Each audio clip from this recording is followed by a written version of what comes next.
let's talk about the global reaction. There have been travel restrictions, cancelled flights, and evacuations by military aircraft. But so far, less than 1% of the deaths from this virus have happened outside of China. So do you believe the world is overreacting to this virus or not? I think some people are definitely overreacting. Look, Mehdi, what we need right now are facts, not fear. 97% of the deaths occurred in Hubei, the epicenter, and 80% of the deaths are the seniors over 60 years of age with underlying diseases such as cardiovascular problems.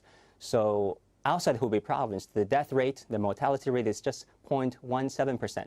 To put that in perspective, according to CDC of the US, the flu death rate in the US is just 0.13%. So the coronavirus, by and large, is much less lethal than MERS, for example, that has a 34% death rate, or Ebola, that has a 50% death rate. The coronavirus right now has an overall global death rate of 2%. What would you say to people in the West who say the problem is we can't trust whether China is being fully honest and accurate about the extent of this virus and its spread?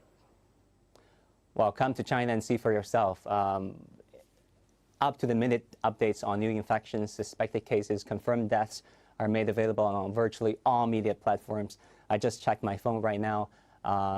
Actually, it is an issue of grave concern here in China, of great public concern. People are fighting this virus in solidarity.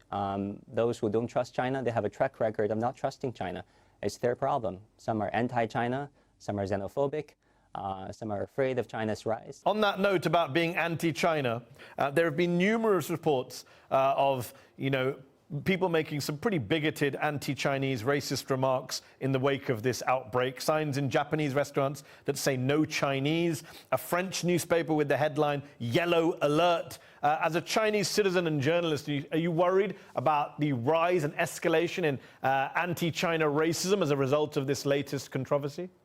I think those events are disturbing. You have a woman in New York City Metro being pushed and, called racial slurs. Those racial slurs are used against Chinese and Asians across Europe. Those are disturbing. But you know what's more disturbing? It's the Western media reports. For example, Der Spiegel, one of the most circulated magazines in Europe. They have a headline that read this: the virus, regarding the coronavirus, a little racism is fine. And quote, thanks to the yellow-skinned slit eyes, that we may all be dead soon.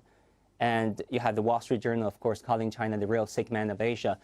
These are really concerning issues because now some Westerners are calling the coronavirus the China virus. But I didn't remember people calling Zika the Brazil virus or Ebola the Congo virus. So people need not panic. People need facts. People should look at it in an objective manner. Yes, it originated from China. We have a lot of introspection to do as Chinese, but please show some respect because we, the Chinese people, are fighting this virus to the best of our abilities. Wang Guan, thank you for joining me on Upfront. Thank you, Mehdi.